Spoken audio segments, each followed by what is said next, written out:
Hi cousins!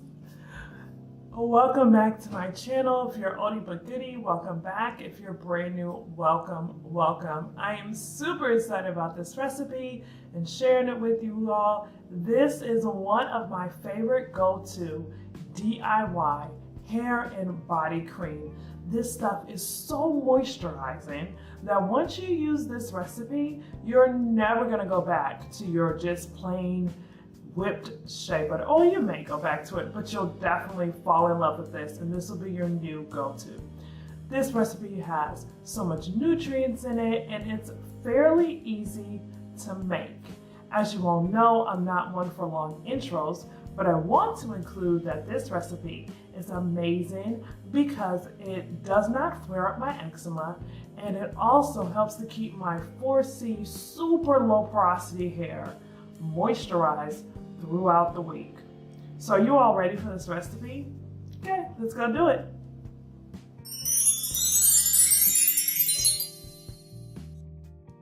Let's get into some of the ingredients that you're going to use for this amazing DIY hair cream and body cream. So let's start off with our butters here. So the first butter that you're going to use is this raw mango butter. I did a video that talked about some ingredients and bases that were underappreciated, and raw mango butter was definitely on the top of this list. This ingredient is so moisturizing. It is absolutely amazing. It has so much great nutrients in it. The next ingredient is avocado butter. Avocado butter is absolutely amazing as well. It's this butter that's like, it isn't super hard, but it isn't super soft. It's really like right in the middle, and it's so moisturizing. I love avocado butter.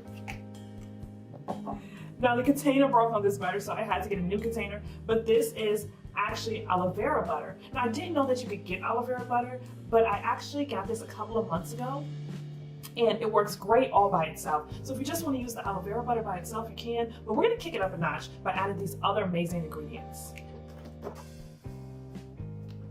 Let's get into our oils next.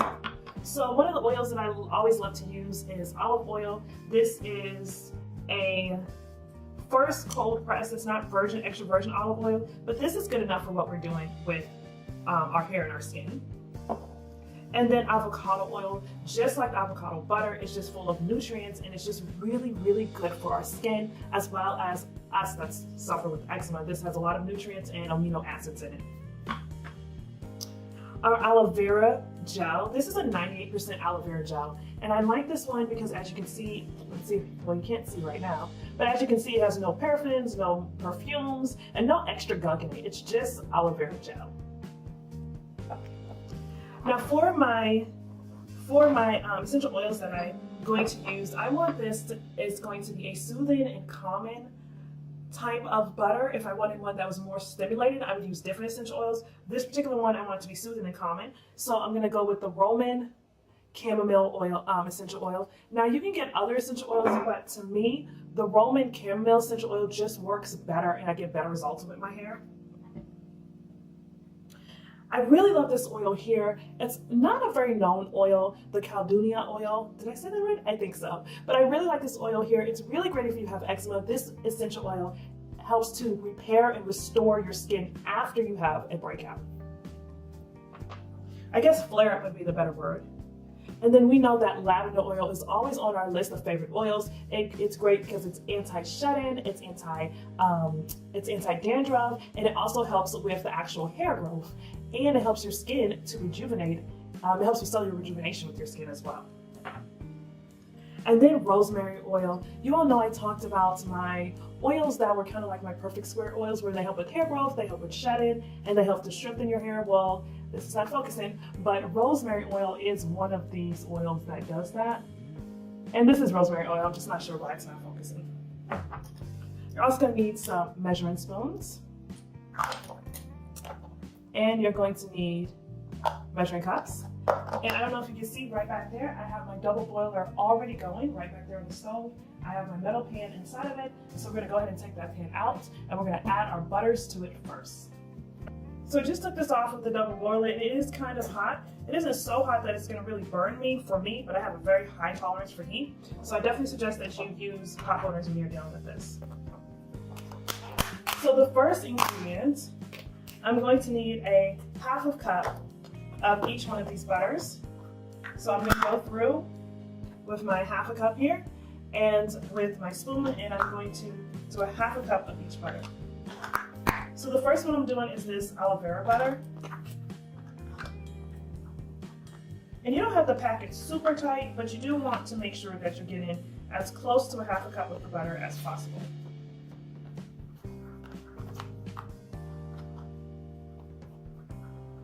Okay, that's going to go in there. And we're done with this, so I'm going to put this to the side. Then we're going to do a ½ cup with the avocado butter.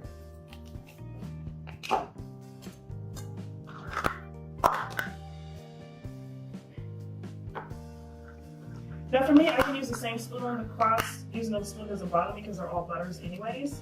But if this was like something else, like not just butter to butter, I probably wouldn't use the same spoon. Oh, you can already see the aloe vera butter is already starting to melt a little bit because this bowl is a little hot. I don't know if you can see the texture of this, and I'll probably bring it closer so you all can see. But man, this avocado butter is actually kind of crumbly. It isn't solid, it's just crumbly, and it just has such a great texture to it. Okay, that's gonna go in there.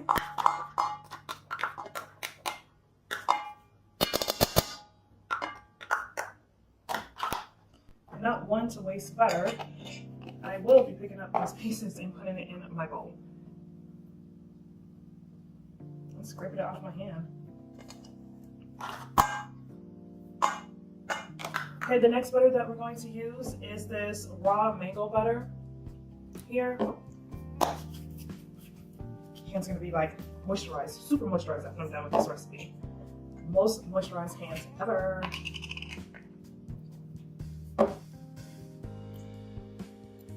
But you can see that the avocado butter melts upon contact with body heat.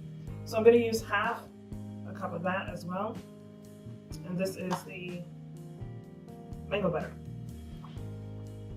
The mango butter is a little bit closer to almost the consistency. It's like, it reminds me of a thick coconut oil. Or maybe if you cook, Crisco, you know the Crisco that you can use that comes in the jar, not the liquid kind? Or the Crisco bars that you use for making cookies. That's the consistency of this. So here is your ½ cup of mango butter. I am so anti-wasteful that I actually get a little hurt about the butter that gets left in the actual measuring cup.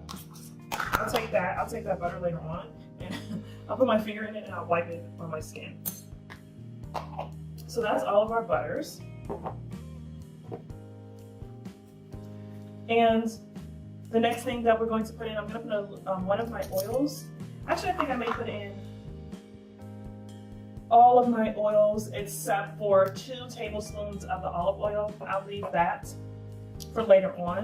And when I say all of my oils, I'm not talking about my essential oils. I try to never heat my essential oils so I feel like it affects how effective the essential oils are. So I'm going to use 2 tablespoons of this olive oil. So that's about half of the amount that is asked for in this recipe. And then now we're using the avocado oil, and I'm going to use 2 tablespoons of the avocado oil. Get all that oil, baby. And then what we're going to do is we're going to take this and we are going to collect all the pieces of butter. But we're going to take this and we're going to put it back there on the double boiler. I, for one, never put butters or oils directly on heat. I always use a double boil method, and it just keeps them from burning. And it's just a smoother way to incorporate the butters and the oils together. And we're going to put our top on this to keep all of that heat in. And we're going to let that melt. Okay, so after I put my butters on the double boiler, I then put them in the freezer for about 5 to 10 minutes where it's this consistency, where you can see where it's not hard, it's soft in the middle here, and it's not super hard. That's very important. You don't want it to get too hard because it's gonna be hard for you to whip it. So what I'm gonna do now is I'm gonna either choose my olive oil here, or you can choose your avocado oil. So I want this to be super nourishing, so I'm gonna choose avocado oil, but if you don't have avocado oil, then you could choose olive oil. And I'm just gonna add 1 tablespoon, but I'm not gonna just dump it in. I'm going to start to whip it, and then I'm going to add that tablespoon. Oh, first I should turn on the plug.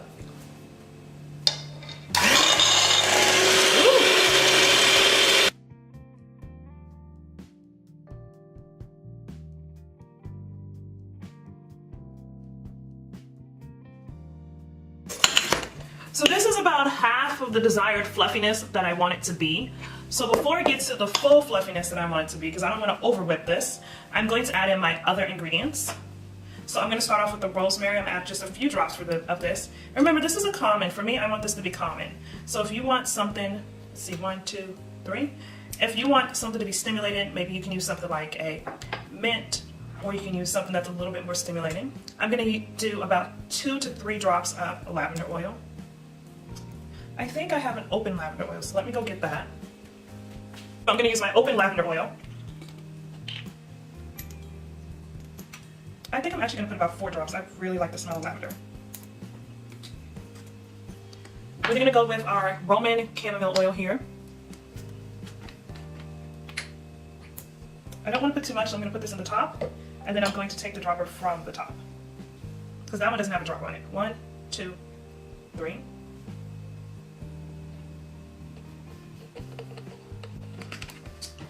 And then we're going to add our caldenia oil. And this is very strong, so I don't need it any more than 3 drops. I love this brand Biofine. It's just shameless fangirl here. I love this brand Biofine. It's for a couple of things. But one of the things is for these amazing tops that actually have a close to it. So if you, I'm just clumsy, and it just helps me because I'm clumsy. 1, 2. Oh, that smells so good. This mixture smells so good. And then I'm going to add a tablespoon of this aloe vera gel. And we're gonna go back to whip it real good.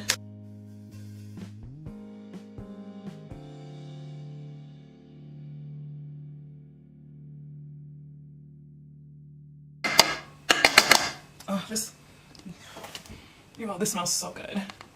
Look how light and fluffy that is.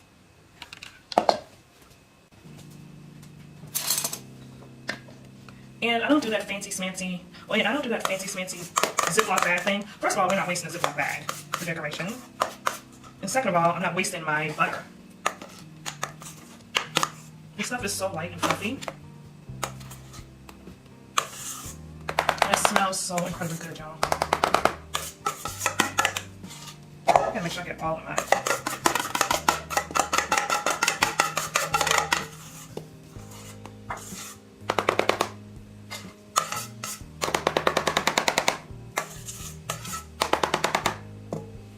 There's still some left in the bowl, so I'm going to use this tonight. I'm going to scrape up the bowl tonight and use this tonight when I do my nighttime moisturizing routine. Let's look at this here and see the consistency. This is about how thick it is.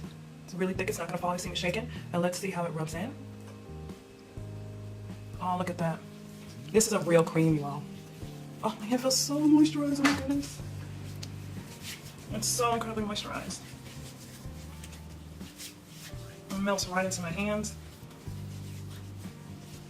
It smells so good.